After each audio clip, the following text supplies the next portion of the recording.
With the swiftness of a deadly cosmic ray, the Earth is invaded by indestructible moon monsters.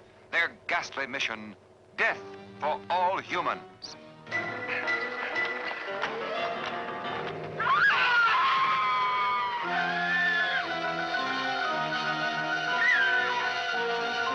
What astounding technical developments are being made to protect mankind? Robot Monster brings you an actual preview of the devastating forces of our future. Unsuspected revelations of incredible horrors that will terrify you with their brutal reality. There is no escape from me. Very well.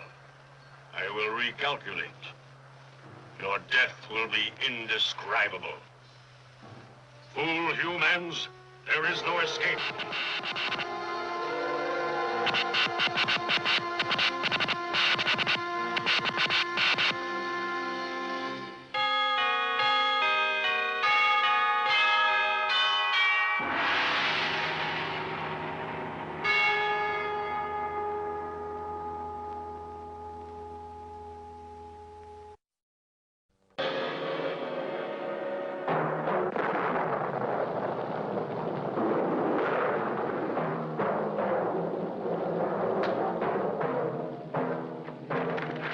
Lobo, take the girl to my quarters.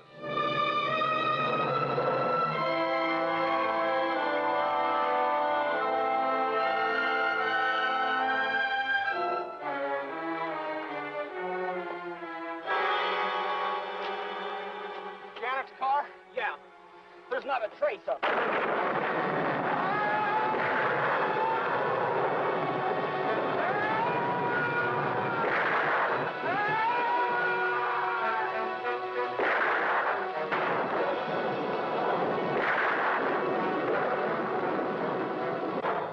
Let me loose. Do you hear me? You will be soon as big as a giant. Or, like all the others, dead.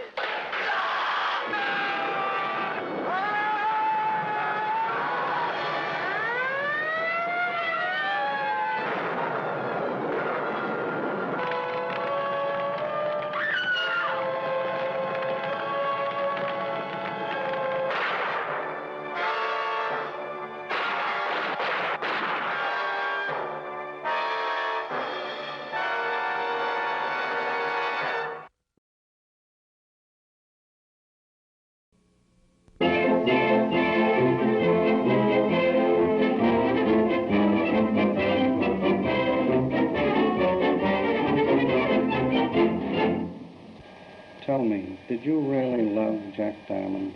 Yes, I loved him dearly and interrupted my stage career because of my love for him. How did this famous gangster treat you?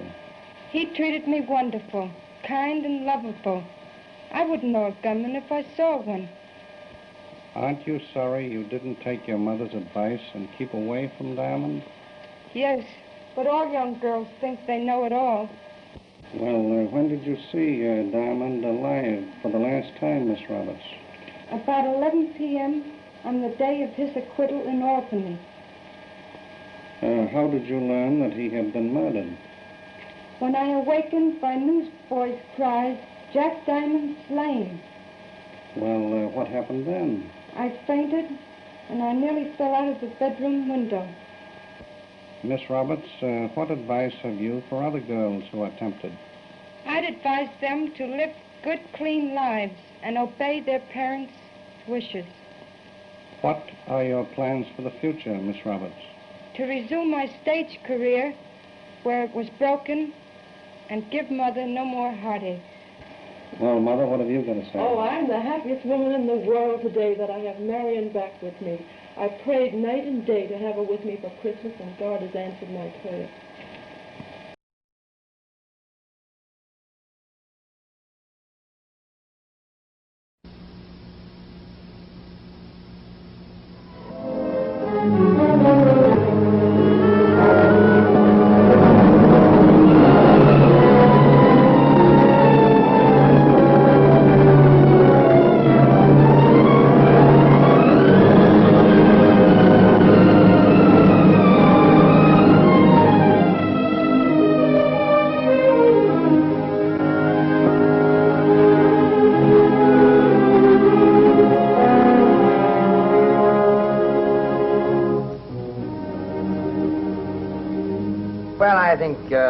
enough now to do a feature story on the customs office, Hector, but before I go, there is one thing I'd like. Do you have a recent case? A case, say, in the last year or two that might be of interest to the public, the feature story along with the article?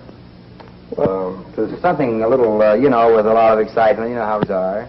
Well, this dance hall racket might interest you. Dance hall racket. Sounds like an interesting story, but I see how it ties up with customs. Long story. If you've got the time, I can... Well, I've got the time. Can I hear the story? Helen, bring me in the dance hall racket.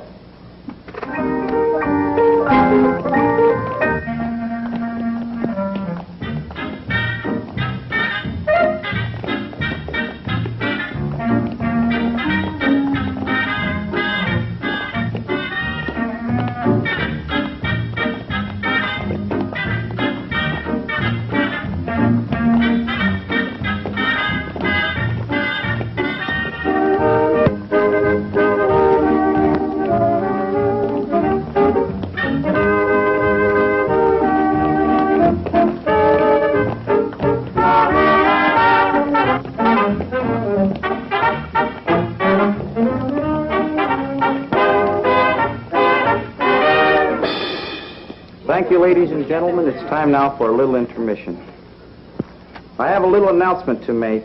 The Seamen's Dance will be held next Friday night, and all merchant seamen with papers will be able to buy their tickets at half price.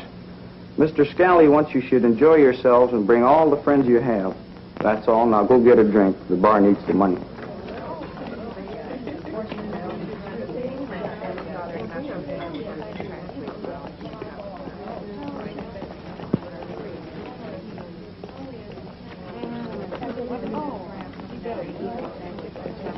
I'll have a drink with you anytime. I like to have a drink. So, where you stand down here behind the bar all night long, a drink.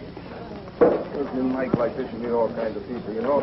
Well, that's the way it goes in the nightclubs. Things are like that. You never been here before? Mr. Scully, that's the guy running.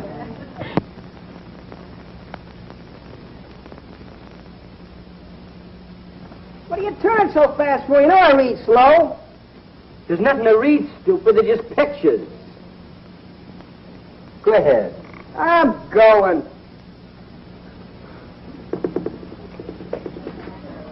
A very funny guy. Crazy about baseball.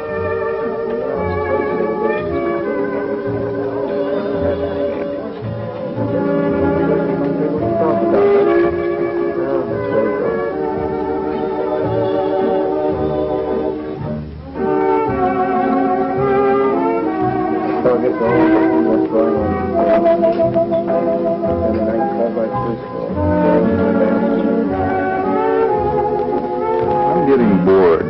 Well, how'd you like to take a trip, baby? A trip? Sounds good. Where to? Hawaii, of course. What do you mean, a trip to Hawaii? You'll see. Hey, Jack, this guy wants to take a trip. To Hawaii?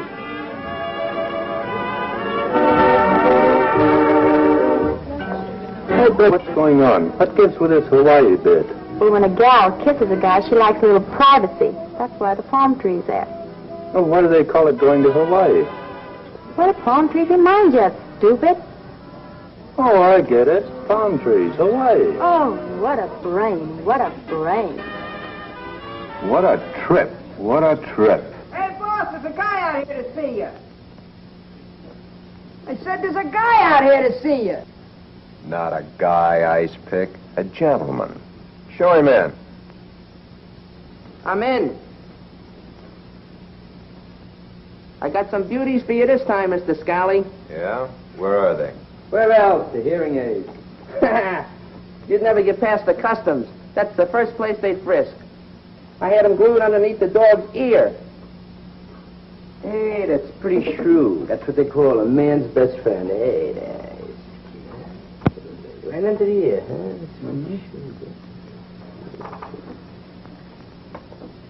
Hey, these are exquisite. With good dough. Pay him, Vincent.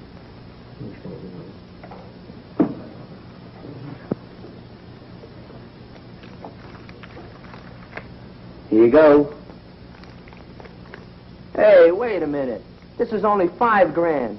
Oh, You want it? You don't want it? I want it.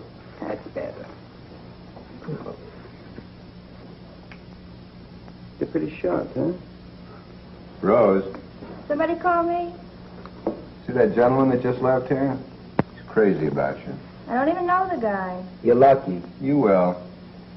I want you to have a drink with him to see that he has a drink. A real good drink. Oh, please. Not that Mickey routine again. The Indian head penny. What are you bothering? What are you always bothering him for? You ask you to do something, do it. What's bothering? What are you bothering? What a creep. Good little dog. Hey, Punchy, will you do me a favor? Take care of the dog for me. Oh, sure. I'd be glad to come.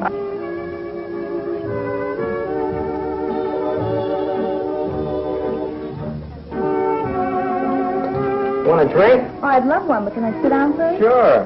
What do you have? Bartender. 11 years in a can. Victor Pappas, public enemy number 3, 10 years ago, was released today from the federal penitentiary after serving 11 years of a 10-to-life sentence. To this day, the $250,000 in gold bullion involved in the original crime has not been recovered.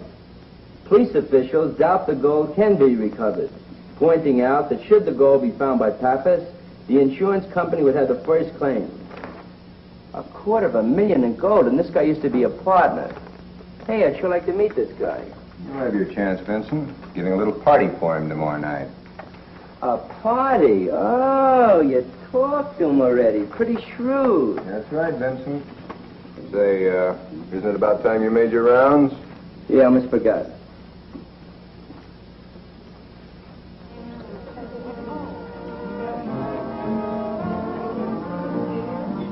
You know, for a while there, I thought you were different from the rest of these crumbs. But you're not. You're all the same. Hey, that's a pretty sharp dress. Did you make it? I'm a riot, huh? Benny! Yelling for your boyfriend, huh? I'll give you something to show him. Benny!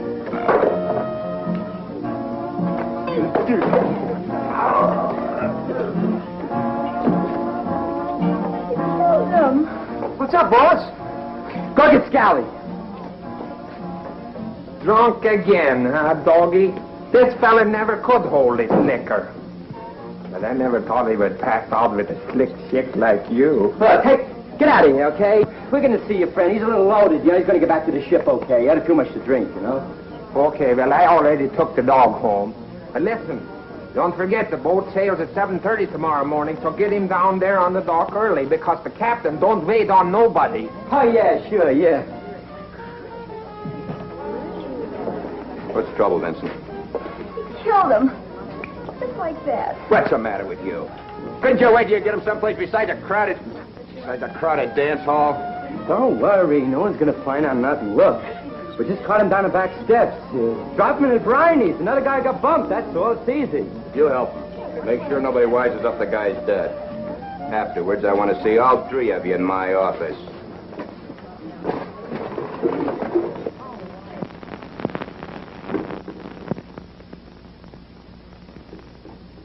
Fortuna, baby.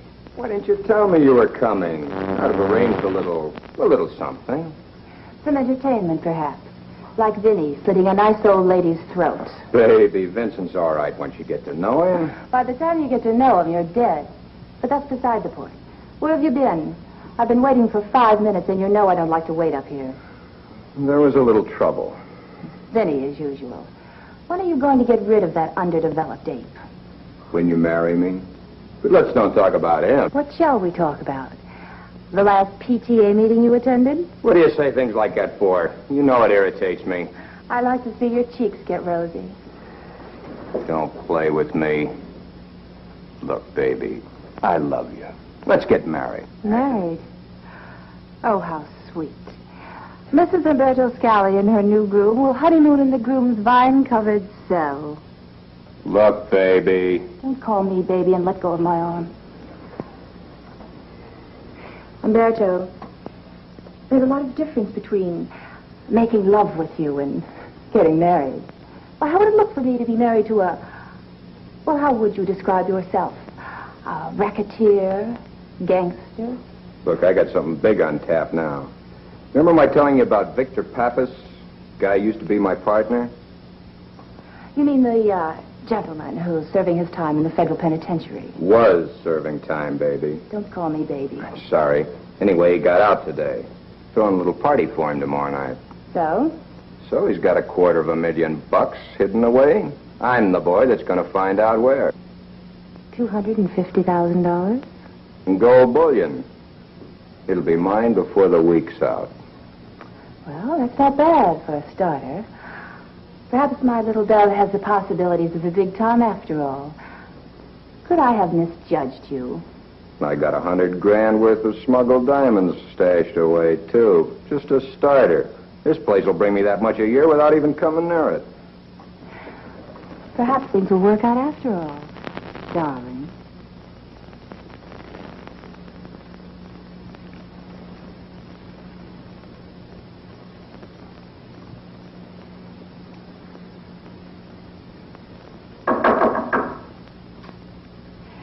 I'd better leave now, darling. The, Junior League needs me. As much as I need you, baby? I'm afraid so.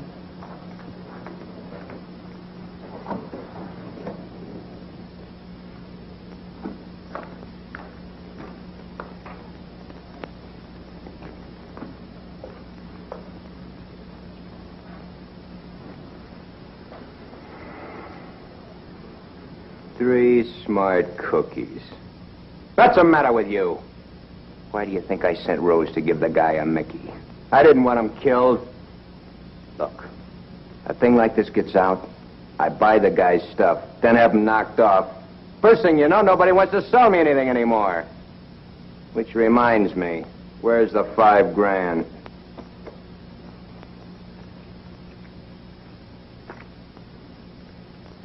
Nobody saw him, boss? You say nobody saw you. Are you sure? I guess nobody saw him, boss. I was right there and I didn't see him. Okay, but let's do What is it? Hey, boss. Maxine needs you up front. Okay. Icepick, you come with me. Vinny, you and Rose stay here till I get back.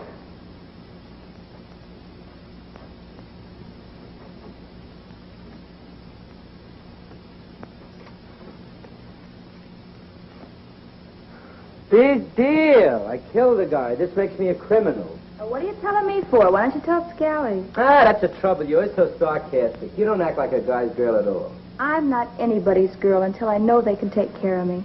You've been doing okay so far. What? With a ring that has so many flaws that Scally wouldn't even want it? And a mangy fur coat that Maxine wouldn't wear? I don't know. I could have a lot of other chicks if I wanted them. So why don't you? Then maybe you'd leave me alone. Because I don't want any other chicks, Rose. I want you, baby.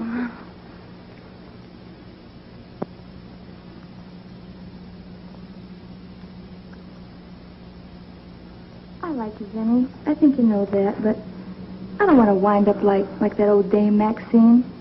Well, she used to be Scally's flame. Look at her now, lugging some jerk around the floor for $2 worth of tickets. I don't want to wind up like that, Vinny. Look, I'm not going to say nothing now. I got a lot of big plans. What? I'm thinking all the time. And if everything works all right, baby, you'll listen. Okay, break it up. Gone back to work. And Vinny, watch that temper of yours. Okay, boys.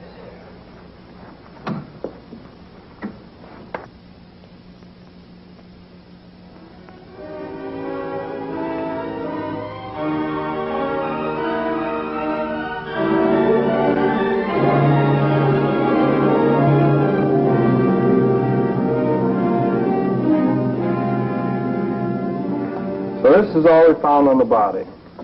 1 diamond, slightly used. 2 tickets to a place called Scally's Dance Emporium. Broken watch chain, and last year's dog license. How about the seaman's body? Have you identified that yet? No, not yet. But our boys are still working on it. Mm-hmm. Scally's Dance Emporium. Sounds like a real pleasant place. So they tell me. He's been on our list for quite a while because most of the people that go there are seamen. As of yet, we've never been able to connect him with anything, but he used to be in a racket, so the odds are that he's still mixed up in this smuggling. Okay, I'll see what I can dig up. Will I have a partner on this? No, this is strictly a customs job, and you're the only man we can spare. And frankly, Edson, this could be a pretty tough nut. That's the reason we brought you in from New York. Just figures. Ex-seaman, no family, and highly expendable. You'd better not be seen around this office again. No, your next move is to get some papers, dress as a seaman, and spend a lot of time at the dance hall. Make friends with everyone you meet there, and keep your eyes open. As soon as you feel that you have to contact us, give me a buzz, and we'll arrange a place that won't be too risky. How about expenses, Inspector? You know, expense account. All the dance tickets you want.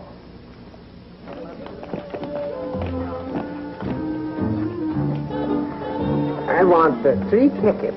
Oh, 3 tickets, huh, Punchy? You're getting to be quite a big spender. Yeah, I got lucky at the races today. Yeah, what'd you do, bet 2 cents per show? Oh, Miss Rose. Give me some tickets.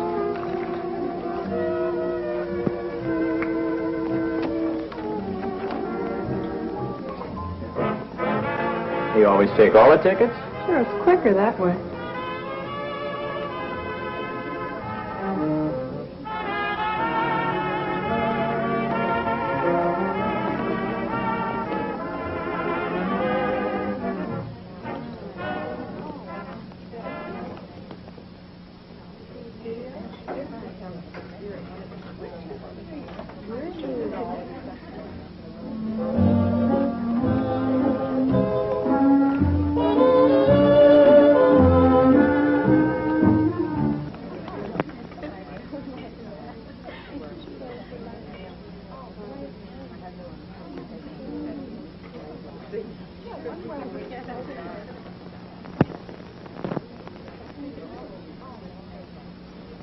Do the boys around here get fresh with you? They don't if they know what happened. What happened? We yelled for Bert. Who's Bert? You know, the dark-complected chap. Always wears a dark suit, stands around the club all the time. Is he tough? Is he tough? Maybe you haven't seen him in operation yet. Once I saw him take on 4 sailors all at once. What happened? He threw all 4 of them down the stairs. And, brother, were they beaten up. What happened to Bert? He had to comb his hair. Oh, hi. How are you doing? What did you get out there? Ah, new girl, huh? Uh-huh. What's your name? Dottie. What'd you ever get in this racket? Well, I work in a real estate office and the boss... Oh, stop. You're killing me. Well, then I work in a dime store. Oh, yes, I know. The boss made a pass at you. How did you know? I used to work in a dime store myself. What happened? What happened? I made a pass at the boss. Did you get fired? No, I got promoted. Kid, you earn. Well, I just want to save up for vacations. Oh, you're talking. You're pretty smart. Sure came to the right place. I thought maybe I could go to night school. Night school? That's dumb. I tried that once. There's nothing there. You know something? Those fellas don't even have pocket change. Listen, one guy once took me to a restaurant and asked me to have a cup of coffee.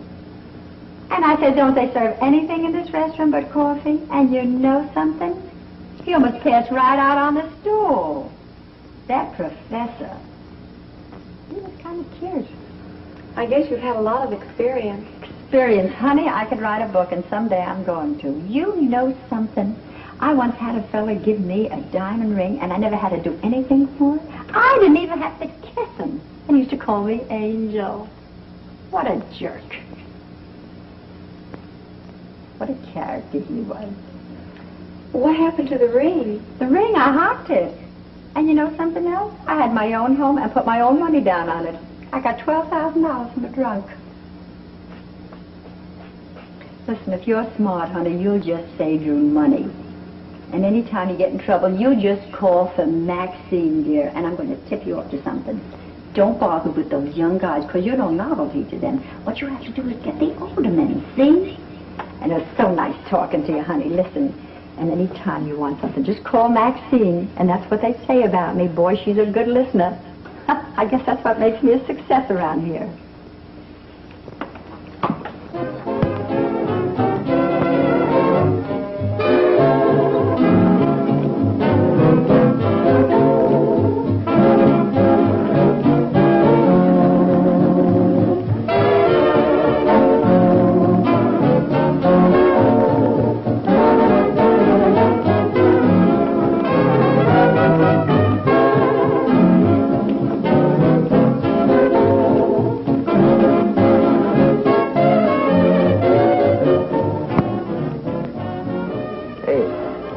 How about buying me a drink?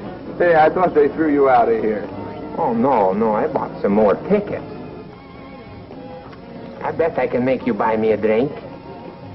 How much you bet? I bet you $1. All right. I tell you a story, and when I get through the story, if you don't buy me a drink, I owe you a drink, okay? Okay. Well, once upon a time, I was hunting lions deep in the heart of Africa. And about 3 o'clock in the afternoon, my guide was eaten up by a leopard. Yeah? Then about an hour later, I run into a nest of lions, great big ones. Now one lion comes charging out of the brush after me. So I pick up my trusty rifle, and boom, I let him have it right between the eyes. Killed him, huh? No, but gave him a dickens of a headache. Well, then a little later, another lion comes chasing out of the brush after me. He's charging down. Again, I pick up my trusty rifle, and no bullets. Now the lion is coming down. He's charging down on me. I reach out, I grab a big handful of yours, and I throw it and kill him dead. Wait a minute. A handful of yours? Yeah, I reach out and grab a handful of yours. Yours? What's yours? Bourbon and soda.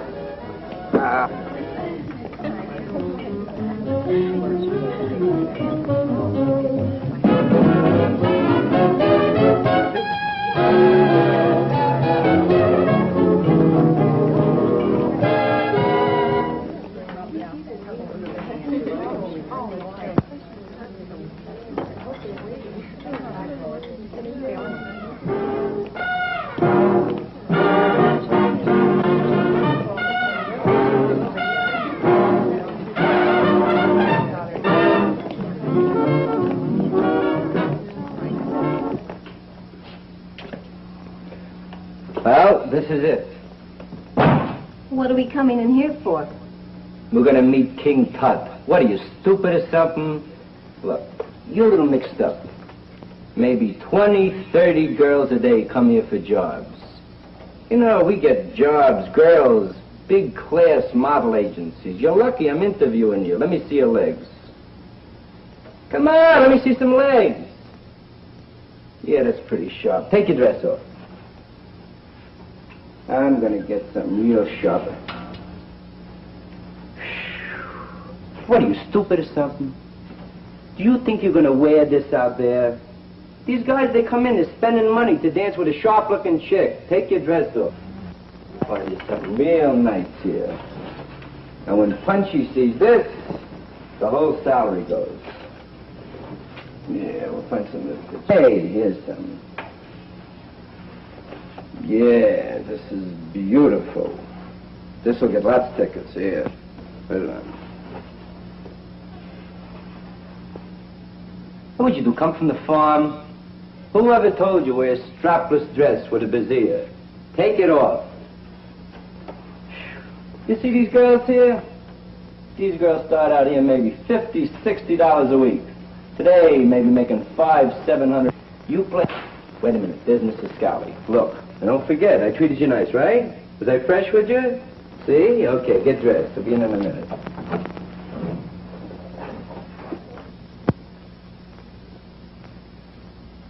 What's the matter with you? I came here for a guy gave me a bad time. Well, gee, that's tough. Yeah, and I need it, too. It's a good job. Go ahead, get dressed. Who was it? Oh, I don't know, some curly-haired guy. Oh, that was Vinny. Don't pay any attention to him. Who do we pay attention to? I wanted to get who's Bert. He's the dark guy, never says anything. Gene, I'm having a bad time with this. Could you help?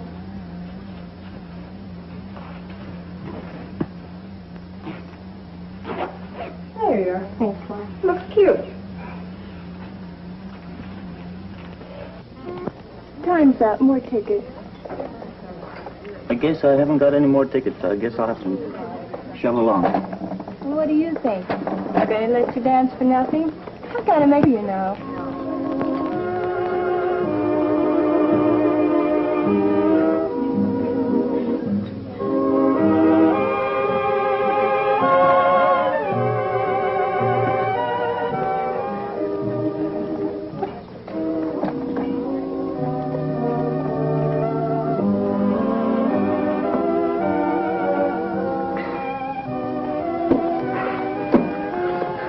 Hi. I understand they call you Punchy. So? Well, most people call me Edson. Can I buy you a drink? Sure. But I don't know nothing. What do you mean you don't know nothing? Well, nobody's buys me any whiskey unless they figure I got some information.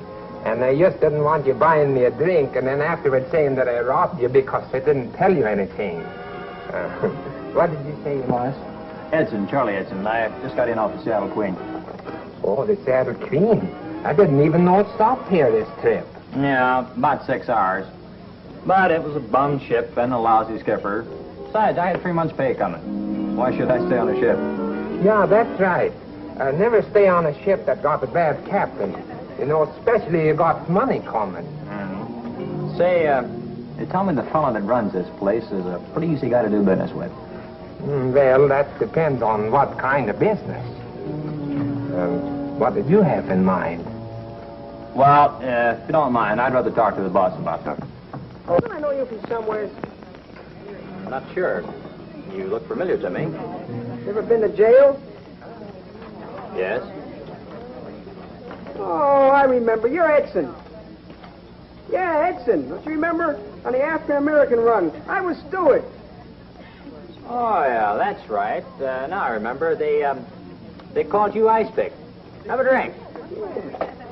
Hey, Danny. 2 specials. That's the way you get a decent drink around here. You gotta order specials. Thanks for that information. I knew when I saw you earlier this evening, I knew you from somewhere. What you been doing with yourself? Oh, just floating around from here to there. Let's see, the last time I saw you was on the, Millie Malloy, wasn't it? Yeah, that's right. Say, you know, it's a good thing you left the ship when you did. Yeah? Why? Well, there was about 4 or 5 guys bringing stuff through customs. So? Well, customs didn't know about it. And about a week after you left, customs hit. Got them all cold. I'm luckier than you think. Yeah, were you passing stuff too? Well, guys got to make a living. Look, I've heard from the smart people that little stuff could be handled through here. You're the right guy. Yeah, maybe. Tell you what, it's going to be an after-hours party tomorrow night. And after the party, I'll bring you up to see Scully.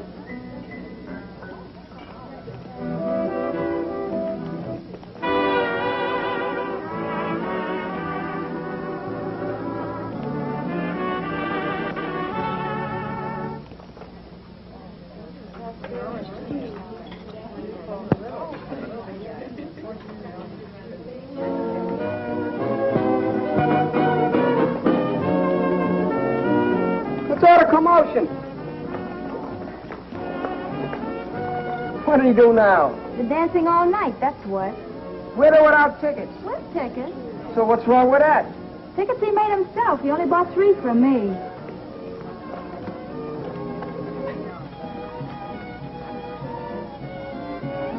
What are you doing, going to competition? No, I figured this out all by myself. From Rosie here, I got to pay 12 cents a ticket. I stand on myself, it just cost me 4. You see, I saved 8 cents a ticket. Go on home. Give me a gin and orange juice. Maybe you've had enough. Maybe you can't hear so well, huh? Maybe you'd like to go home tonight in one piece. Give me a gin and orange juice. Wilma, What is it, Mrs. Scally? go over and tell her she's had enough. She's through for the evening. Mrs. Scally said you had enough to drink. Go on home. Come back tomorrow. Well, you tell that department store dummy. If he has any orders for me, he can give them to me personally. I was only telling you what he said. Don't give me any of your lips, stupid.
Sure you weren't followed?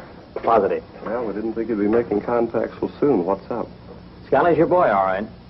I met a little fella that remembered me from another job. He doesn't realize I knocked over the ship he was on when he met me. Lucky for me, he seems to be one of the gang. Only Scally is your boy. Have you had anything definite yet? No, but there's a party tomorrow night, and I'm invited. So I'll know more after that. Well, you have a radio on the back of your car, and if you can get in touch with us from time to time, it'll help. Mm-hmm. And look, Edson, we're going to have a special squad of city police standing by, just in case you feel that we can pull a raid. And I'll be on 24-hour watch until this thing is closed. Okay, I'll do my best. Good luck.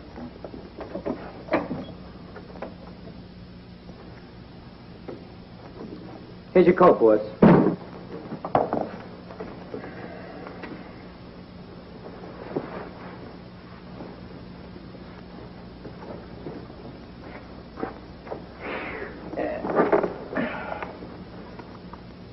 Did you call the caterers, Vincent?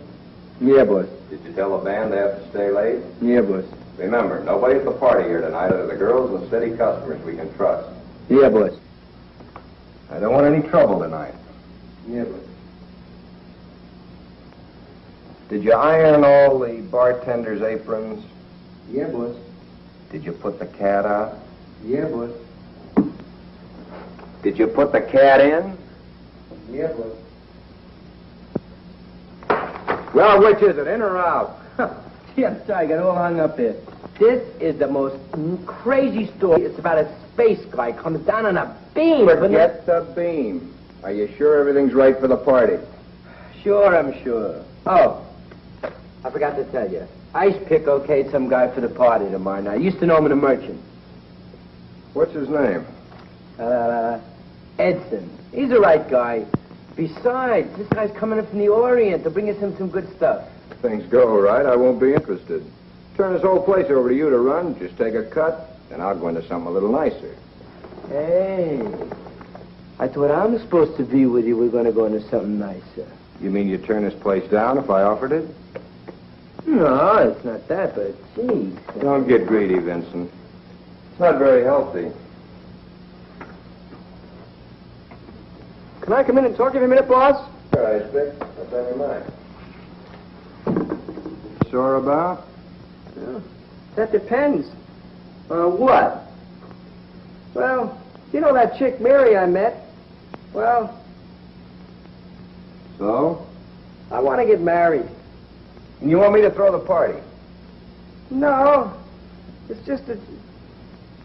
She wants me to get out of the rackets, and, her father will give me a job in a factory. And, I'd like to get through with things here. Yeah.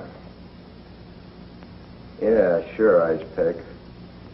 You can go. I'll even send you a wedding present.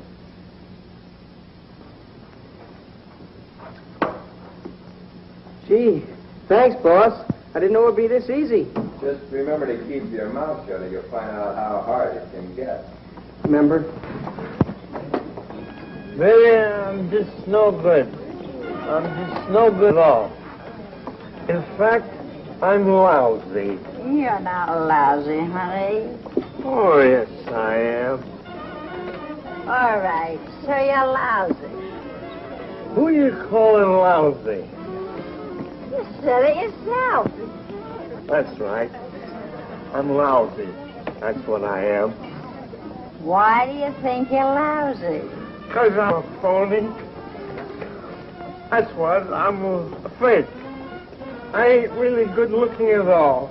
No? No, I'm bald. See? They really my hair and all. Oh, that's all right, honey. I still think you're nice.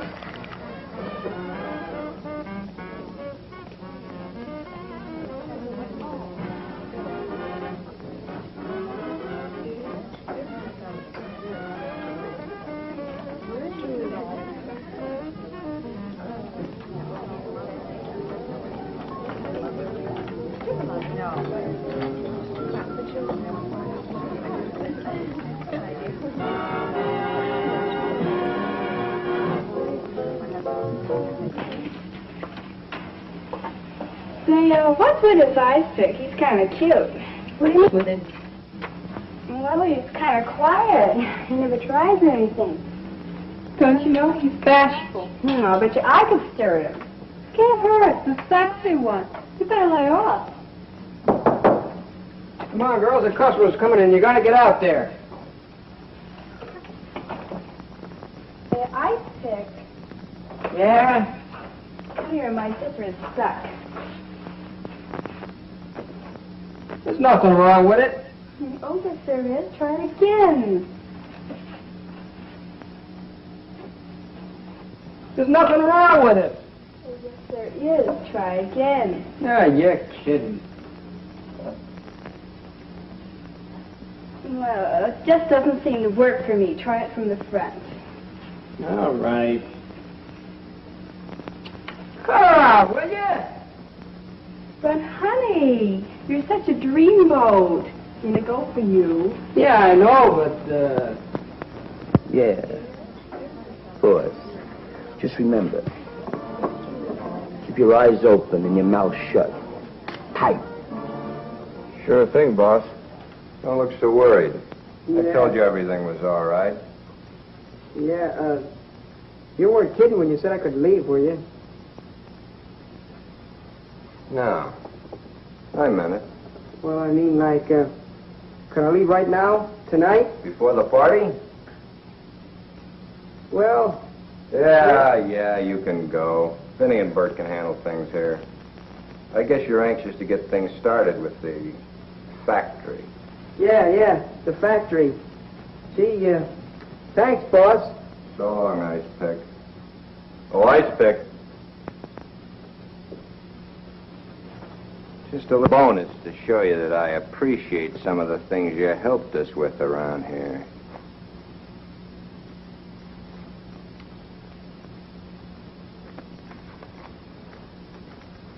Gee, thanks, boss.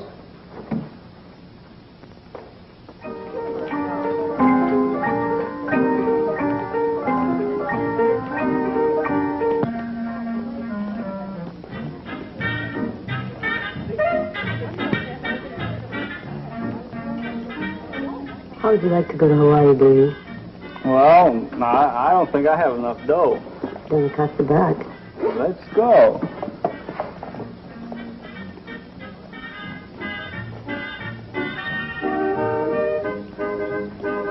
I'd like you to. Well, it was a rough thing, but a mighty fine skipper.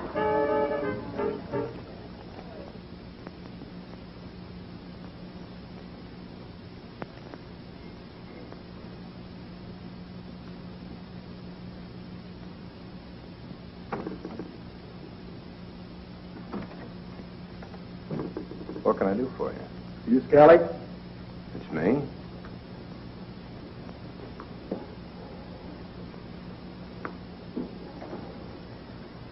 I lost $800 at your little establishment, and I want it found. Quick.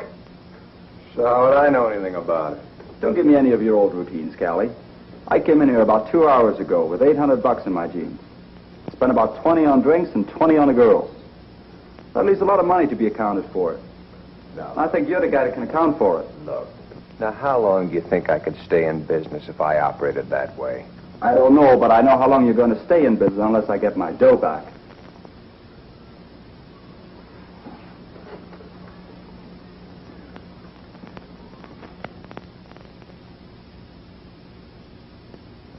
Oh, Vincent, can you come here a minute?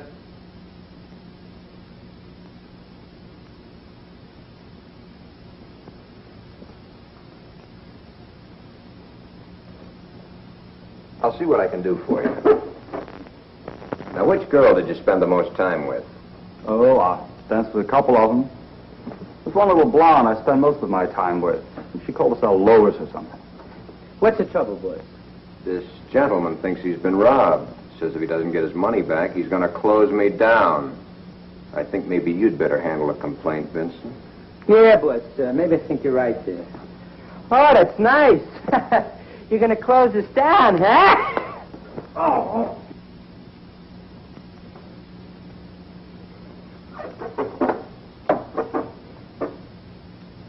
Bert, bring Lois in here. You sure it's all right if we sit down? Why not? Well, I don't know. You look kind of upset about it. You look pretty blue. What's the matter, honey? Don't you feel well? Oh, why should I burden you with my problems? Well, what are friends for? But I hardly know you. I feel as if I'd known you forever. Now, come on. Tell me. What's the trouble? Oh, I wouldn't want you to giving you a sad story or anything. What do I look like, a sucker? I know an honest face when I see one. Oh, thank you. You see, it's my mother. She has to have an operation. I've been working and slaving and on another job days. But the operation costs $500. I've only saved up $430. I need $70 more. There's only one surgeon in the whole country that can do this operation. And he leaves for New York next week. If I don't give him the money by then, my mother may be dead when he gets back. Oh, honey, you ain't crying over a lousy $70. Look it. I'll tell you what I'm going to do.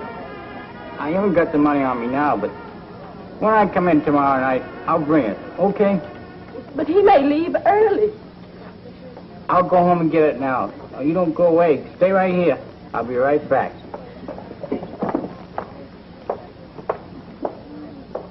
Boss, you're the shrewdest in life. Get rid of that paper, Benny. Just drop them in a drink, they float away. Vincent, I said get rid of that paper. Okay, boss. Come in. Hey, get your filthy hands off of me. How come you take me away from my best customers? Okay, Bert, go on back to work. Sit down, Lois. Lois, how long have you worked for me? 3 years? Have I been nice to you? Sure.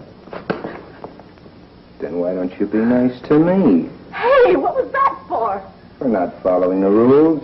What rule did I break? When you make a score, you get 60%. The house gets 40. I know that. I know you know, but I didn't see any money. I didn't make any. Lois, I didn't see any money. I didn't make any. That ought to be enough, Vincent. Stand up, Lois. Here, help her up, Benny. Here, sit down, dear. Why do you lie to me? Haven't you got any conscience?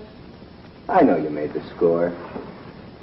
Now are you going to turn it over, or are we going to have to take it away from you? Honest, Mr. Skelly, I didn't make any score. Vincent, I think we're going to need your knife. Yeah, I think so. Where do you suppose she has it hidden, Vincent? I don't know. Maybe it's in her throat. Start the search party, Vincent.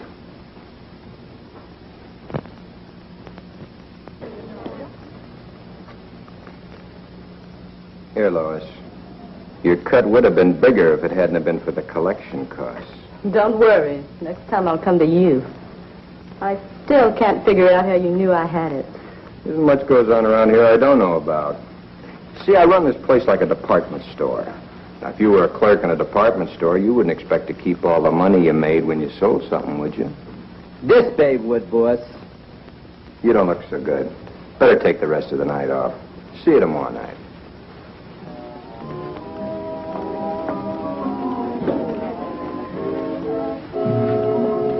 Hey, can anyone have a little privacy around here?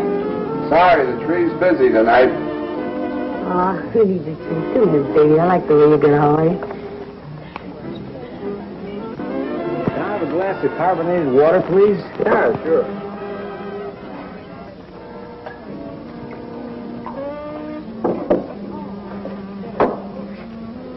Say, ain't I seen you in here before? I wouldn't be surprised. I come in here every night. Yeah, now I remember. You're the guy they tell me about. You come in here every night, buy $1 worth of tickets. You never dance with anybody.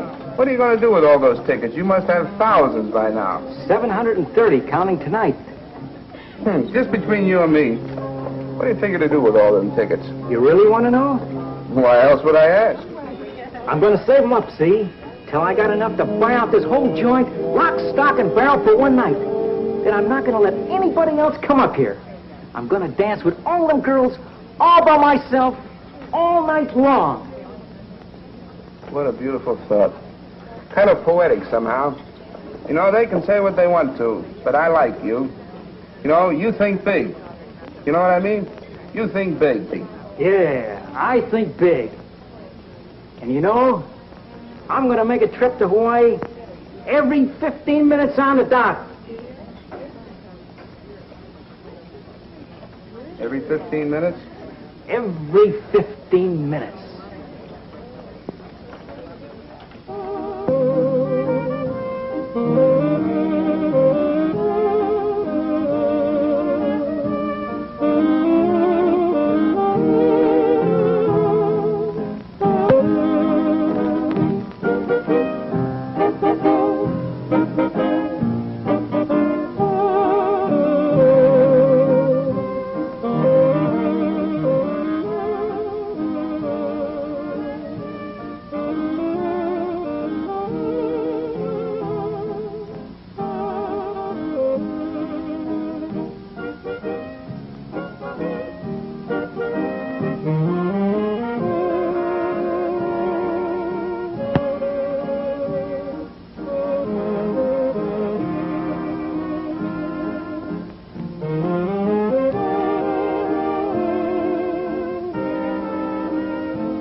Well, what do we have here? The original Peeping Tom. I never did this before, honest. Well, this is one time you shouldn't have done it at all. I won't do it again, I promise. I'll say you won't. Wait till I tell Mr. Scully. You don't have to tell him. I won't do it again. Can't you just let it go at that? Do you have any money on you? No, but I've got some tickets. Oh, yeah, now I remember you. You have hundreds of tickets. Give me tickets. All my tickets that I've been saving? Shall I call Mr. Scully? No, don't do that. He won't let me come up here anymore. Well, what's the argument? Give me the tickets. But I don't have them with me right now. Well, give me what you have and bring the rest tomorrow night. All right, if I have to. Shall I let Mr. Scully decide that? No, here's the tickets. Heck, now I'll never get to go to Hawaii. Come here.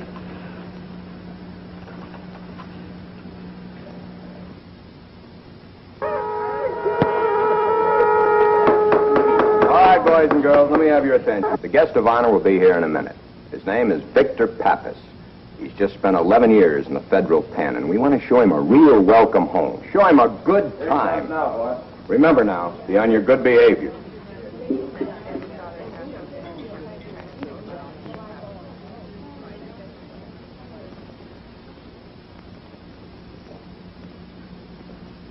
Hello, Victor. How are you? Welcome back to the old place. Here, sit down. Join the festivities.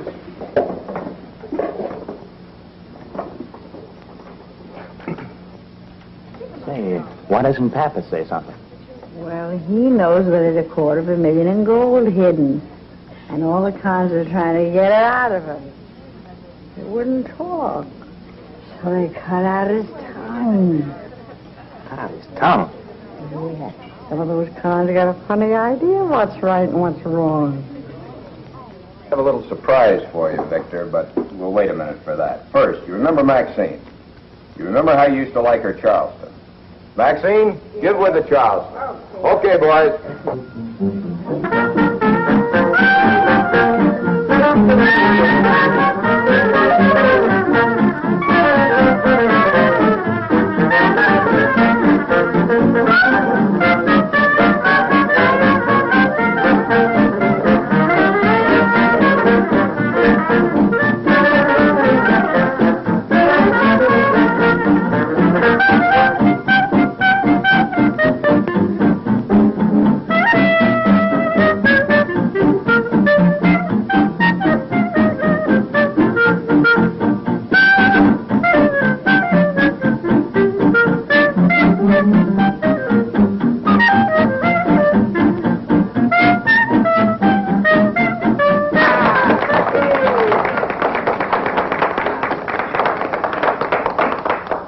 A toast to Victor. Here's to Victor Pappas, who spent 11 years in stir. For a homecoming present, a little gift in fur.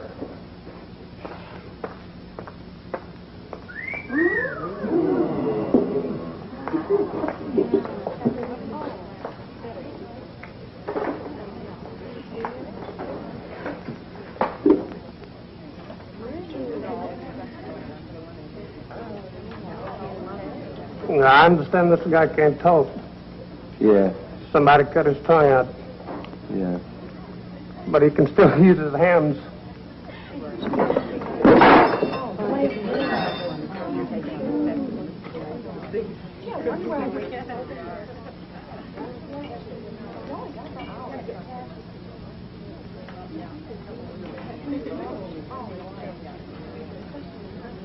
Okay, Punchy, it's your turn. Let's get with the entertainment. Okay, Mr. Scholar. We got to take you all on a little trip, ladies and gentlemen. Now I like to do my version of the Tahitian love dance.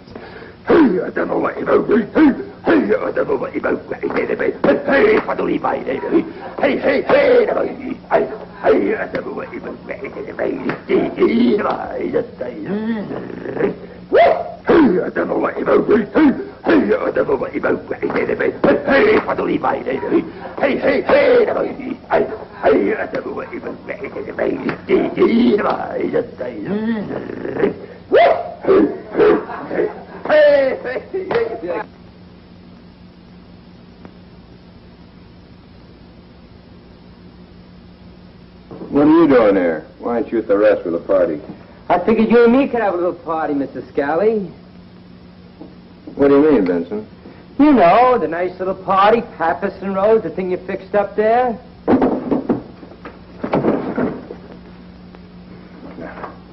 Don't do anything you'd be sorry for, Vinny. Sorry? Why should I be sorry bumping you off? I'd have Rose in this crummy place. You can have Rose. It was only a gag, anyhow. Oh, that was a funny gag. I'm hysterical, Mr. Scally. Vinny, you know, you can't get the dough from Pappas unless he tells you where it is. What are you worrying about, Mrs. Scally? You don't think I'd kill you, do you?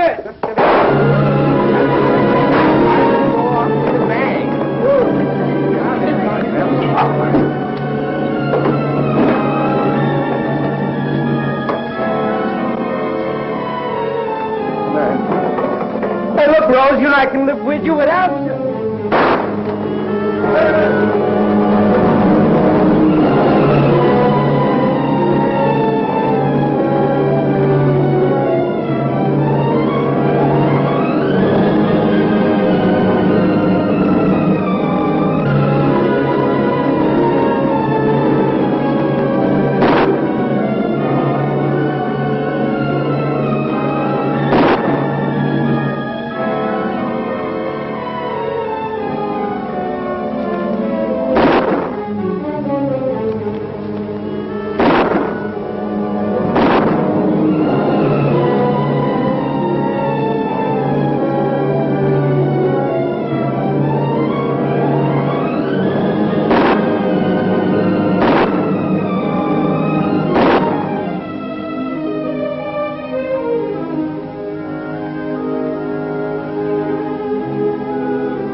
Some story.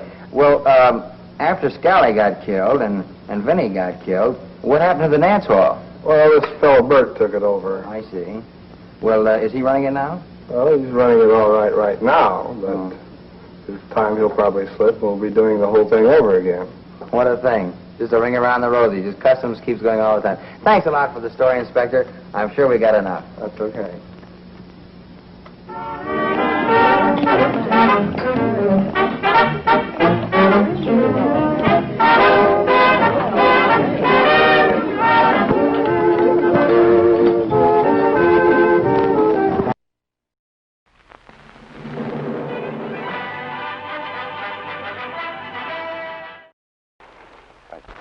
Friends, I'd like to introduce Mr. Leonard M. Rochelle, the Vice President of the Service Rubber Company of Rock Island, Illinois. Mr. Rochelle, just how old is your company? 37 years. And what does your company manufacture? Canvas footwear, commonly known as tennis shoes, rubber footwear, insulated boots and packs. I see. Well, now, just how many of these items does your company turn out? Well, approximately 350 different styles. See, when I was a hunter and a fisherman, I'm particularly interested in what you were telling me here is an insulated boot. Just what do you mean by an insulated boot? Well, by insulated boot, we mean a boot that is made along the same principles as a thermos bottle. And it protects your feet. Here's a cross-section of that same boot that I was just holding, showing all of this insulation around here. This keeps your your feet warm when you're out hunting when it's cold. Yes, by all means. Well, now, what about the hot weather? Well, it would have very little insulation value, Mr. Nagel, unless it insulated against the heat as well as the cold. I see, so it protects you two ways. That is right. Well, just how did you arrive at what seems to me here quite a wonderful development? During the Korean War, the government asked us to develop, along with other manufacturers, something that would keep the feet warm for the boys over there. Well, I'm sure our viewers remember reading that the boys had a lot of trouble with their feet during the Korean War, and this was one of the things that was developed to offset that. Yes, it is. Well, now, from your experience with this, did you go on into further research before you developed what you have here? Oh, yes. A year or two of complete research to find out the best type of insulation to be used. Well, now, I notice that this boot does not have a lace and that this one does. Do you manufacture different types of this particular boot? Oh, yes, some 20 different styles. And only this length? Oh, no. We make also the full hip, as well as the high chest waiter with the insulated bottom attached. Well, could we possibly go to your plant and just actually see some of this in operation? Oh, certainly. We'd love to have you see it. Hope you'll come along with us, friends. The Service Rubber Company of Rock Island, Illinois, today employs over 1,200 people. Started 37 years ago, the company has grown to a point where daily production is over 20,000 pairs of footwear. Footwear for the entire family. Fashionable casuals for men and women, as well as waterproof footwear and the famous line of Service Rubber sporting footwear. The basic ingredient of all Service products, rubber, is first broken down. Then chemicals are added to make it vulcanized properly. After coloring is added, the compounded rubber will be sent to the warm-up mill, where it will be mixed, warmed, and sheeted, then sent by conveyor belt to the calendaring machine. At Service, every modern method of manufacturing is used to produce quality rubber footwear at the lowest cost to the consumer. Next, the rubber is gauged and processed to produce the various parts needed for the assembly of the footwear. Notice the difference in thickness. The heavier part will become the heel. The thinner part will be used for the sole of the shoe or boot. Now the rubber goes to the making room, where the various parts are stamped or cut from the sheets. Here, fabric net lining has been placed on rubber sheeting and is being cut out with the use of a heated knife. Some of the individual sections are pre-assembled before being combined with the rest of the boot. Here we see the vamp and pocket being assembled for the lace pack, a sturdy boot designed with every outdoor man in mind. At the other end of the assembly line, metal lasts or forms are put on the line and the rubber upper is lasted and joined. The conveyorized last moves on to the next step where the insulation is applied. This is polyurethane foam, the best flexible insulation on the market today. Moving on, we come to that point where the outside rubber vamp is applied. As we can see, this operation encloses the insulation, creating an air pocket, which guarantees the finest protection against heat or cold. In effect, this is a boot within a boot, based on the same principle as a thermos bottle. Now the front pocket, which we saw being assembled earlier, is put on the boot. The top binding is applied, and the last moves on to another operation. The boot arrives at the final assembly station, where all seams are rolled to make sure every pack is waterproof. During the Korean War, Service manufactured a so-called thermo-insulated boot for the Navy to government specifications. This experience taught the real value of insulation insofar as rubber footwear was concerned. Next, all boots are sprayed with a clear lacquer which not only adds to the appearance, but also to the wearability of the boot. After spraying, the boots will be racked for vulcanization, where every boot is cooked at high temperatures. This cures the rubber and gives it its elastic quality. In the packing department, the boots are sorted for size and trimmed of overlapping material. Final inspection is also made at this time. The practiced eyes of the inspectors look for 12 points that must be perfect or the boot will be rejected. After laces are inserted and an instruction tag, which gives the wearer tips on how to properly care for his boot, is affixed, they are packaged and made ready for shipment to distributors and dealers around the country. The development and sale of newly developed footwear for the sportsman is being carried on by the management team of this progressive company. William Gottlieb, Vice President of Manufacturing, brings a sample boot to President C.E. Little, who is seen in conference with L.M. Rochelle, Vice President of Sales, Robert Gaylor, Assistant Sales Manager, and Paul Corey, Sales Manager. Their far-sighted outlook has done much to make the American hunter's life a more comfortable, relaxing one.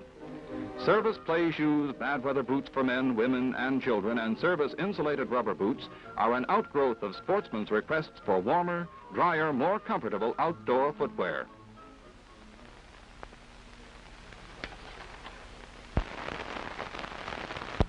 Well, friends, you've seen how this wonderful product is manufactured, and you realize that here is something that everybody can use if they want to keep their feet comfortable. Thank you for being with us, Mr. Rochelle. It's really been a pleasure to be here with you, Mr. Nail. Be sure to watch New Horizons next week, same station, same time, and you'll meet some of America's outstanding executives whom I predict will help to make this country a better place in which to live.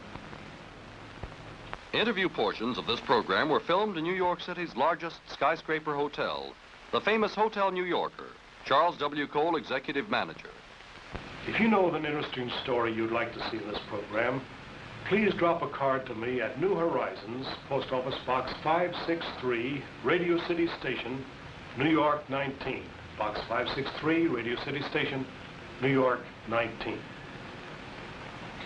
Join us next week for New Horizons with Drew Pearson.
This is the Hollywood jungle.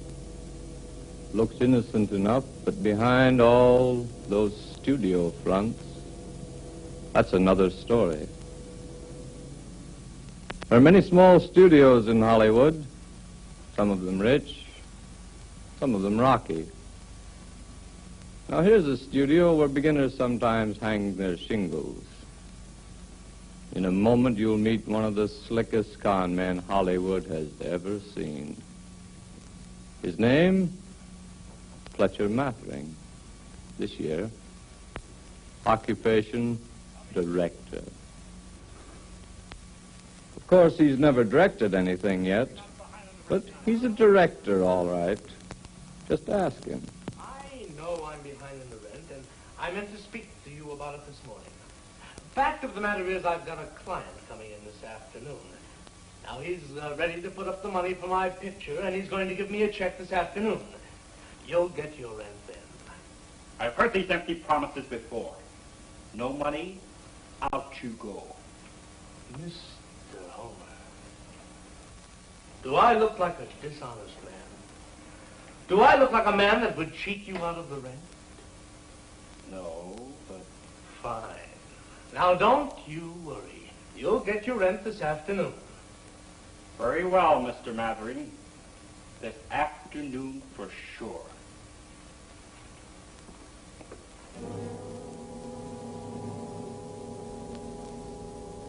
Meet George Gomez, Georgie boy to his friends.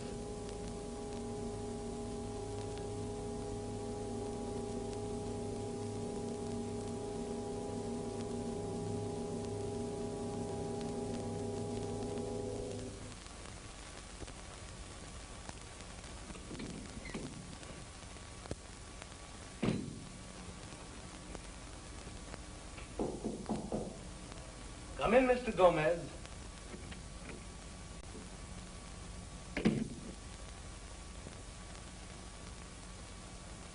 Well, today's the day. Today's today. I mean, you are going to put up the money for the picture. I said I would. Yes. Well, what I mean is I need some cash right now for the little things. Studio rent has to be paid. Scripts have to be typed. Telephone paid. Oh, yes, lots of little things in the picture business, Mr. Gomez. Just call me Georgie boy. Yes, of course. Now, about that check. Of course. First about the picture. Are you sure you can get Lena Little to play the part? Georgie boy, Lena Little and I are just like that. Which one are you? Now, don't you worry about Lena Little. I'll get her. All right. But I want her to know who's putting up the money for that picture. The check, Georgie boy?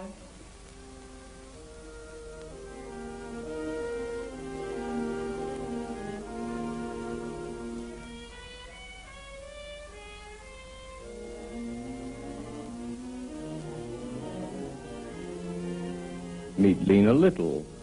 She was once a star, now still trying.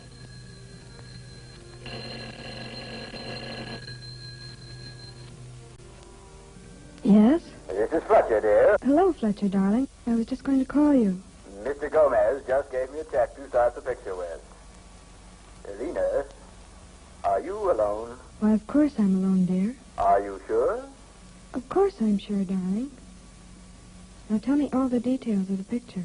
Well, you are going to star, of course. Now, Mr. Gomez may play a call on you. I'm sure you know what to do. I'm sure I do. Yes, of course. Well, I have to leave now. My apartment is so empty without you. Are you sure you're alone? But of course, darling, I am. All right, Lena. I'll be... I still love you, Oopsie Poopsie.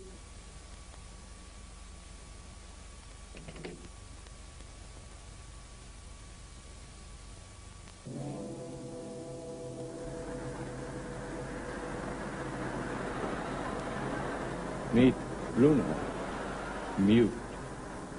Can't talk, but he can hear and kill.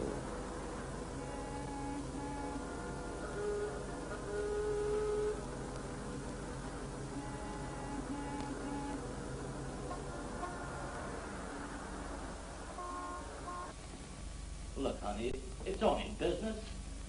Don't touch me. I'm sick and tired of being your girl. You only want me when you want me. What about what I want? Well, honey, you're tired. Why don't you run down to Vegas for a few days, and I'll take care of my business here. If we find out that Georgie stole the money, I'll take care of it my way. How about it, dear? It'll only be for a few days? I swear it, honey, I promise. Come on, honey. All right, I'll go. Oh, fine. I knew you would. Never mind. I know. The boys are coming up. Graham. I'm telling you, boss, I seen him. He's right, boss. I seen him, too. I scouted around the studio, and I found out this Fletcher guy isn't dead. See? Georgie boy goes in, and Georgie boy comes out. All of a sudden, Fletcher's got dough to make a picture with. I'm telling you, boss, that's where the money went. Now, what are you waiting for? Bump them both off and bring back the dough. We can't knock off the director, boss. He don't know from nothing. And it might cause us stink. What do you think? Not for me, boss. I'm too hot right now. Me too.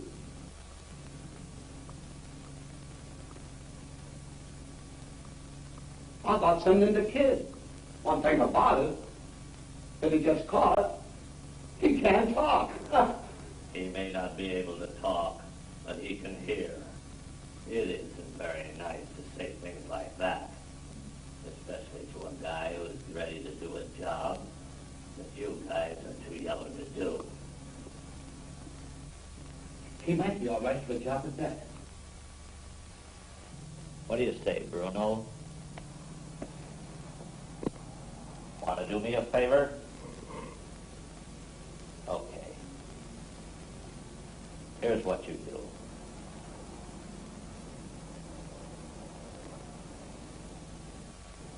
Get on Georgie boy's tail.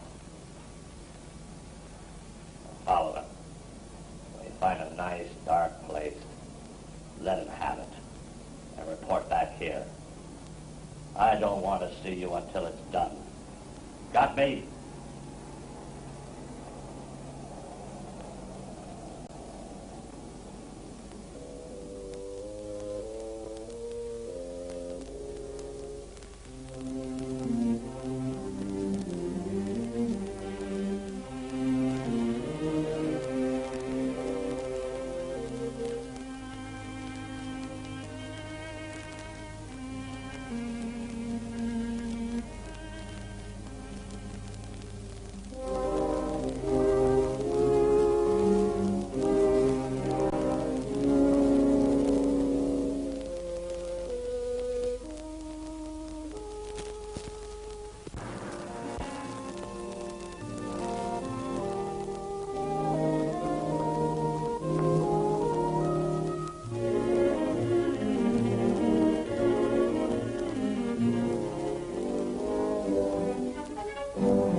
Come in.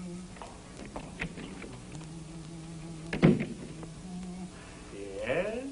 Are you looking for an assistant director? Yes, I am. Where is it? I am the assistant director. Oh. Won't you have a seat?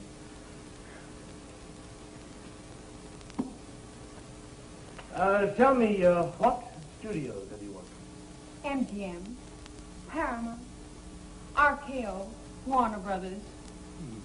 And how many pictures do you have to your credit? 104. You seem to meet the requirements. You're hired. Thank you. Now, what have you done? Oh, I've made many pictures. We have just completed the latest one. The print is now in Cairo for the Egyptian market. Of course, we hope now, to get let's be honest. You really haven't done a picture, have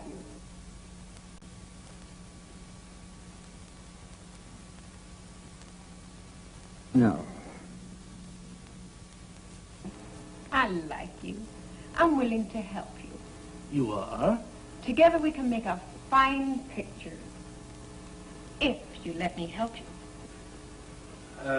Yes, but what's our first step? Our first step is casting. Agreed? Yes, agreed.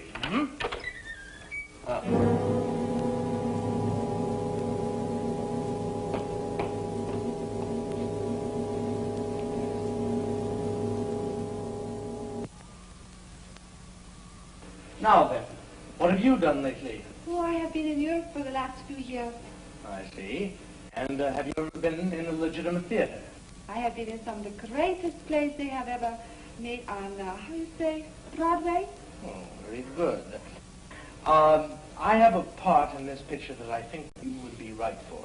You see, it's the story of a bank robber. Oh, la, la, la, I just love the bank robber. Oh, no. Lena loves the bank robber. The part that I have in mind for you is the girlfriend of Lena. Oh, I love the girlfriend. Of course. Well, I haven't made any definite decision about the part yet, but if we could have a talk, a private talk, I could make up my mind. Where would we have this private talk? Well, should we stay in your apartment? Why, you bum, you. I should report you to the Directors Guild, honestly.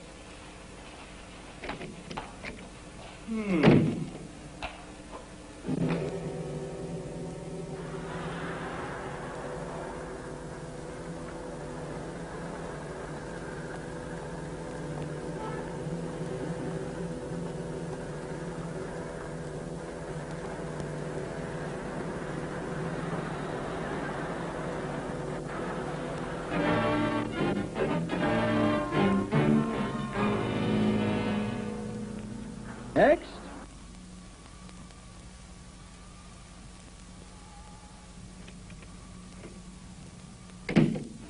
How do you do? My name is Fletcher Mather. My name is John Humberstone. Fine, sit down. Thank you. It's a pleasure to meet you, Mr. Humberstone. Let's see now, what have you done recently? Well, I've just played the lead in 4 Broadway hits and just finished a successful tour of England. Mm-hmm. And what have you done in films? Well, I've just finished doing 2 leads for Metro-Goldwyn-Mayer. And last week, I finished starring in a picture for Paramount. Ah, I see. Well, the part I have in mind for you is the starring role in my picture. Tell me, what's the name of your picture?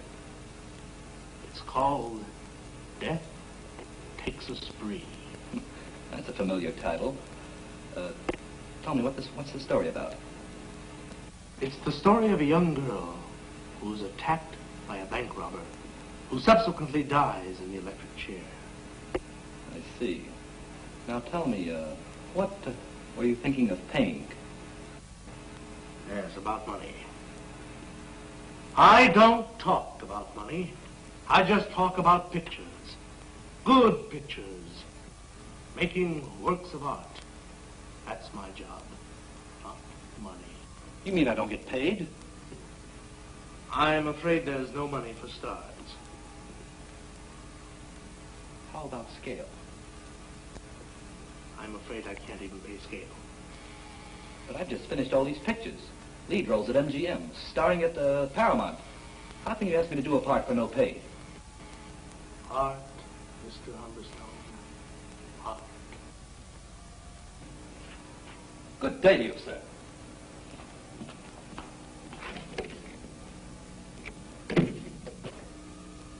Next.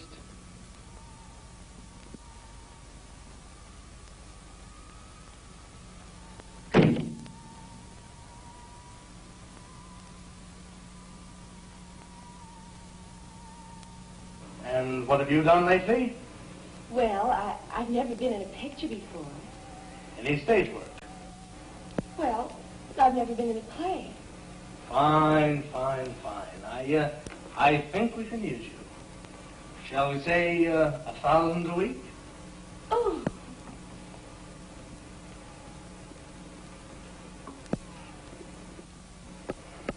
Better make that 1,500.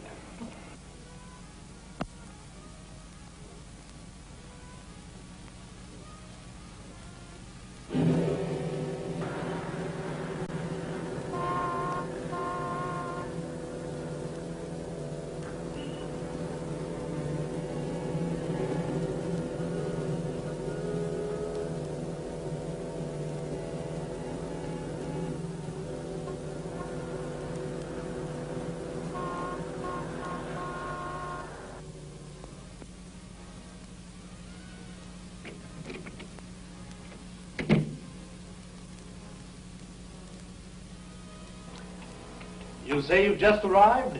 Where are you from? I'm from Tennessee. I see. And just why do you want to be an actor? Well, I tell you, I've been watching these movies for quite a spell. Them fellas don't do nothing I can't do. I reckon they's earning more money than I was back home. So I got on my horse and come out here. Figured I'd go to acting for a spell. Leastwise, long enough to buy me a tractor. Those darn horses back home are so stubborn. I see. Well, I don't think that we have anything in this script that would be right for you. You mean you ain't gonna harm me? I'm afraid not. I know there was a cat somewhere. You're the fourth fella that's turned me down this week. You sure you ain't got a part for me?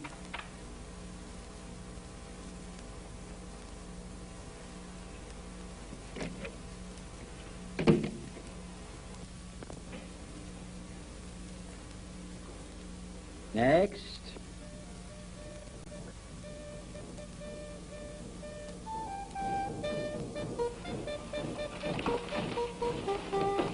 What have you got for me today, baby? Well, I don't know. What have you done? I've done everything from the 10 Commandments to the 10 Commandments. I have broken all 20 of them. Of course.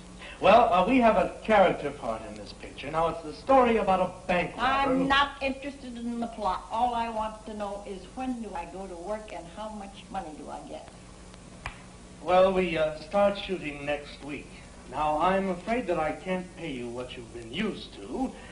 How do you know what I've been used to? Did you come in here to argue with me, or did you come in here for a part? Bob, I argue with everybody, but you don't know what I do yet. You haven't seen me work. What's this routine? Pick me up some rainy afternoon. We will go for a quiet little spoon. Cut. Don't call me. I'll call you. Okay, well.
Just a minute.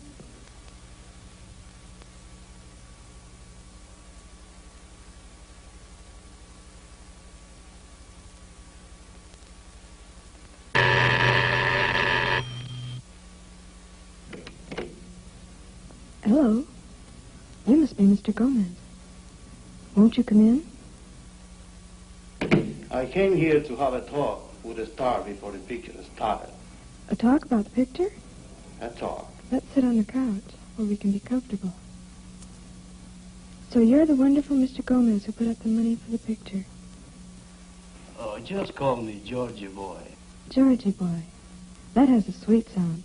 Do you think you could do something for me? Georgie boy. Oh, for you, anything, baby.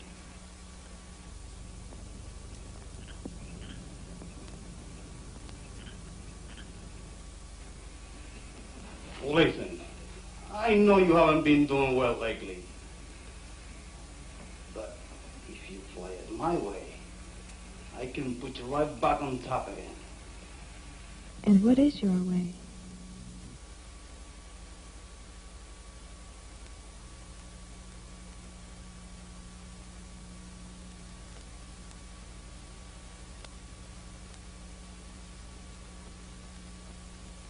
Let me put on something more comfortable. I'll be right back.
Well, how do I look?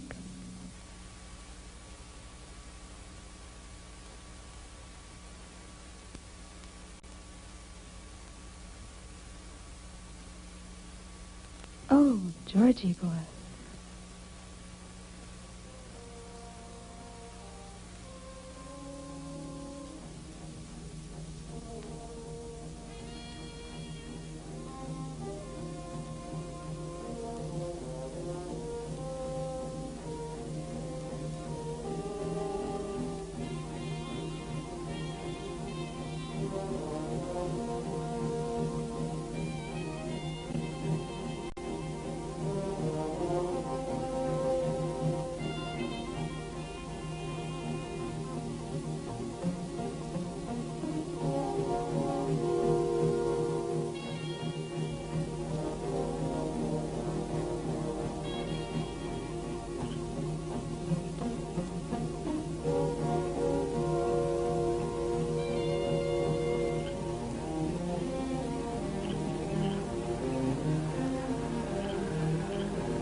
Hey, what's going on there?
Patch up.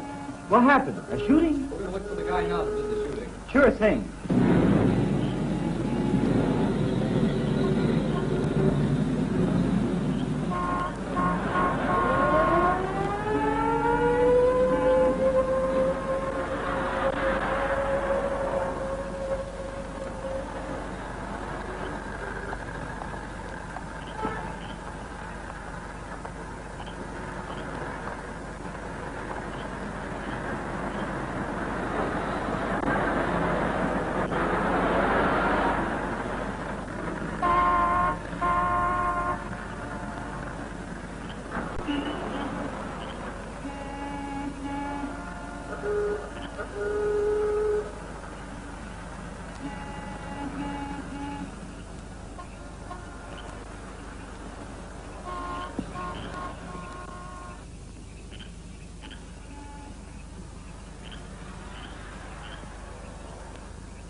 Too early.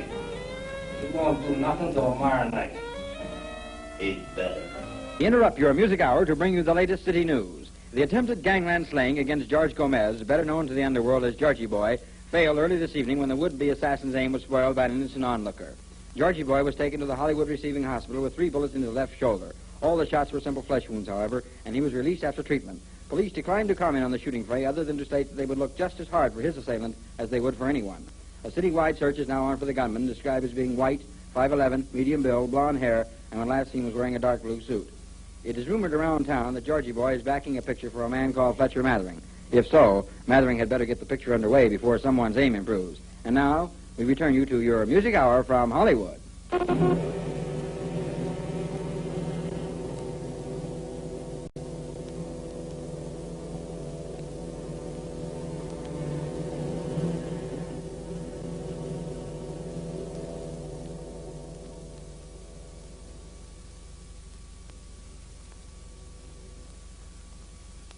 Did you do the job?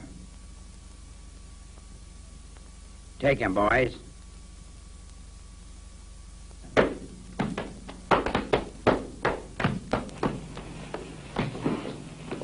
Not here, idiots.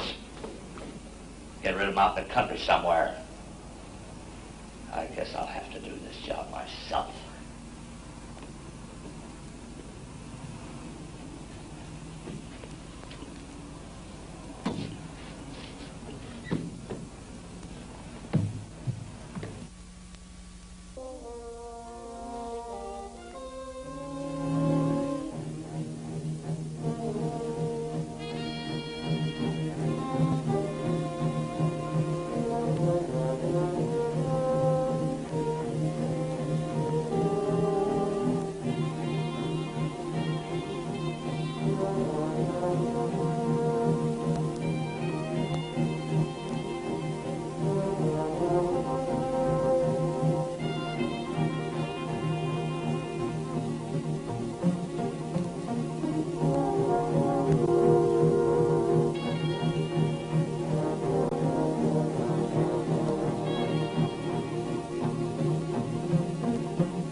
Quiet on the set, everybody. Lights, camera, action. Now, I think I'd like to have it. Mr. Maverick. Please don't bother me while I'm working. But Mr. Now, in this Maverick. corner, I think we might have an Mr. inky... Maverick. Please, not while I'm working. And now I think we might have a senior But over... Mr. Mavering. Mr. Mavering. Yes, what is it? We are not shooting. We're merely rehearsing. Oh.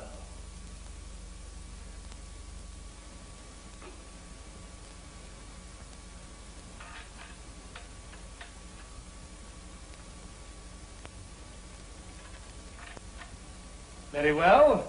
If we're going to rehearse, then we shall rehearse.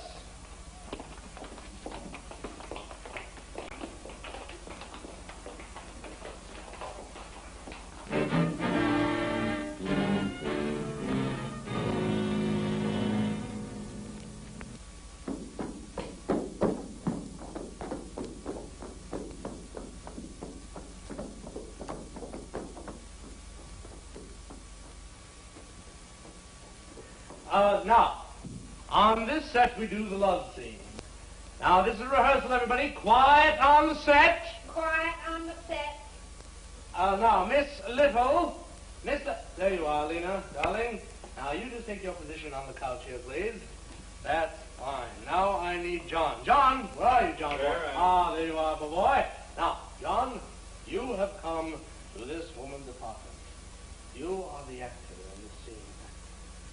You have been chasing this woman for weeks, trying to make love to her, doing everything in your power to get her to succumb to your wishes. But she has repulsed you. I want you to take a position here. Put your arms around her, and, I think we might raise the nightgown. Yes. Make a note of that, please. Raise the nightgown. Now, John, let me see you try it.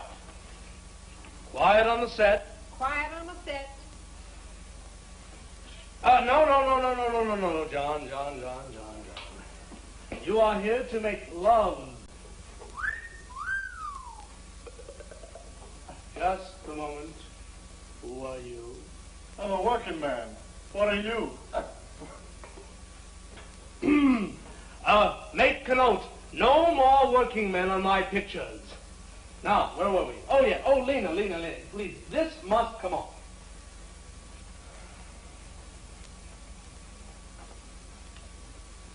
Yes. Here, and we'll do away with it. Now, John, when you sit next to this woman, remember she's beautiful. She's attractive. You love her. You love her, so take her in your arms and hold her tight. See? Like this. Yes. Now, let's try it once more. Quiet on the set. Quiet on the set. This is rehearsal. Action. Cut. No, John. Please remember, as I said, you want to make love to this woman. You want to take her in your arms and make love to her. Don't handle her as though she was a piece of make love to her. Like this. Now, John, I want you to make love to this girl. She's desirable. She's beautiful. Take her in your arms and make love to her. Do you understand? Now, John, is that clear? Are you sure you have that now? I want you to make love. Huh? All right. Let's try it again, then. It's a rehearsal. Quiet on the set. Action. Quiet on the set. No, John. John, are you tired? Yes, I'm tired. Then perhaps I can do the part for you. He's up to it. Direct. Oh, yes. Well, let's take it from your entrance, John. All right, everybody, this is a rehearsal. Quiet on the set. Quiet on the set. Action. Cut. No.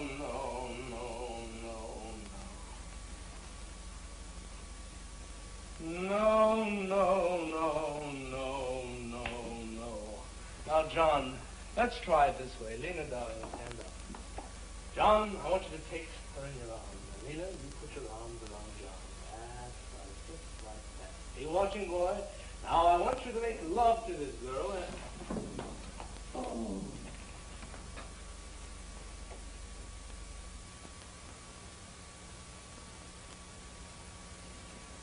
Is he sick? No, he's dead. You better send for the police. He's been shot. Shot? How could you let this happen on my picture? I didn't let it happen. Oh, I feel faint. We'd better leave everything as it is and go and wait for the police.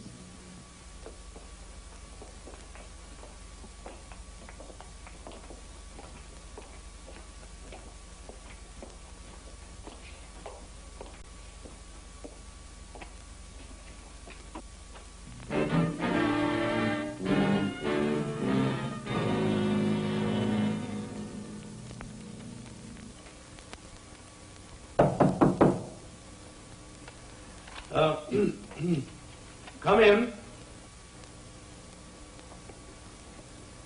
Now, Mr. Matherin, I took George's check to the bank this afternoon. They wouldn't cash it. Now, when are you going to pay me? Ah, Mr. Homer, I have a gentleman coming in this afternoon who guarantees he's going to finish the picture. He guarantees he'll pick up where Georgie boy left off. Tell you what I'll do. I'll call him right now. Call him. Here.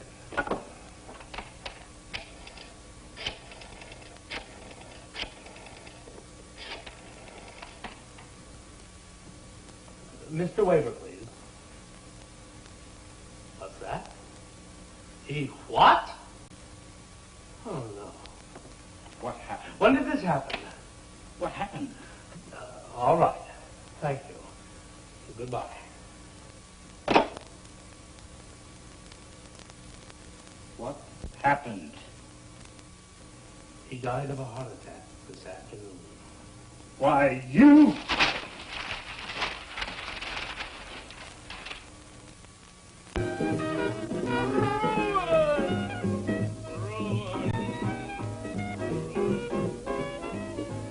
Not only is one man been shot from underneath me, but another taken from me by an act of God.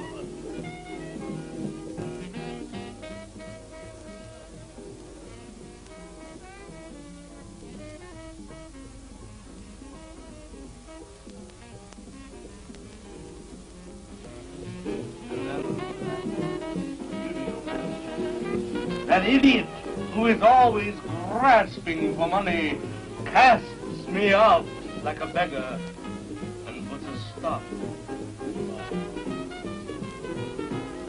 emperor, of course. Ah, yes. Never fear, Nina. Don't you worry.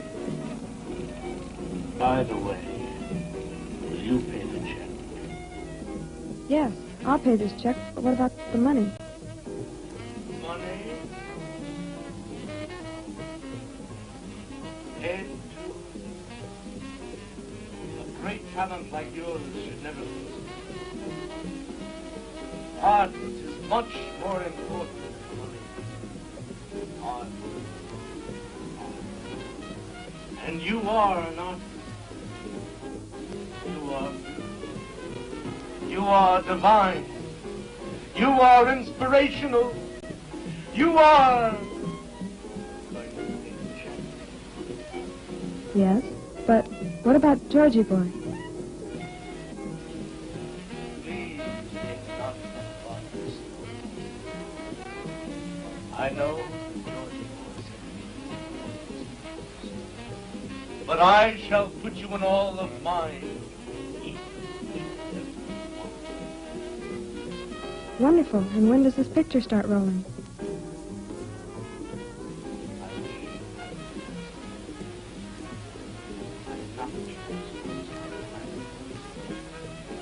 Since you have asked me,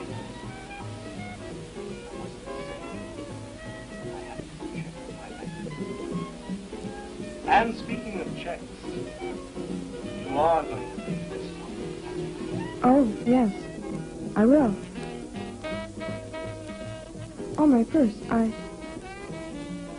Why, I must have left it in the studio. Run in and fetch it. Quick, please. All right.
So?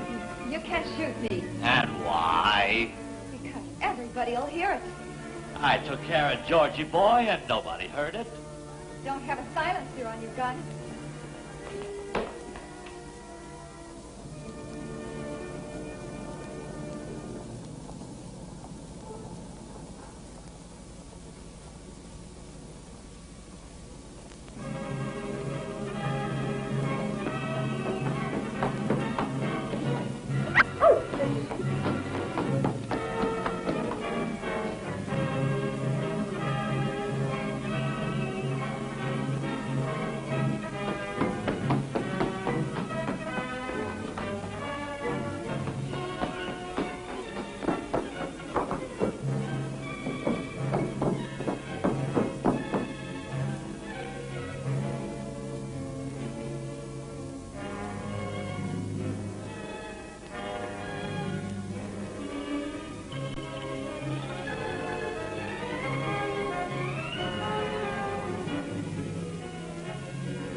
What are you doing here? What am I doing where? Here, I mean, what are you doing here? What does it look like I'm doing? Taking a Turkish bath? What are you doing with all the excitement going on in the studio now? What excitement? No. Lena Little just got strangled. Strangled? By whom? By the same guy that shot Georgie Boy. Oh, what happened to him? Well, the cops got him. And Lena? She's in a hospital. Oh. Well, c'est la vie. Oh, have a drink.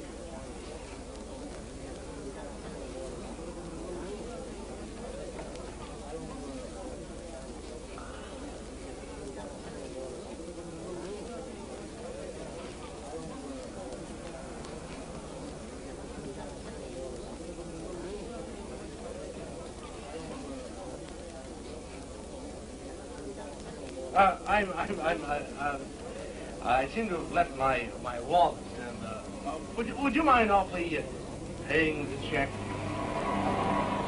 How much is it?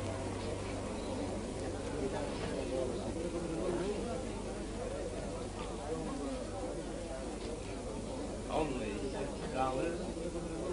Including the tax?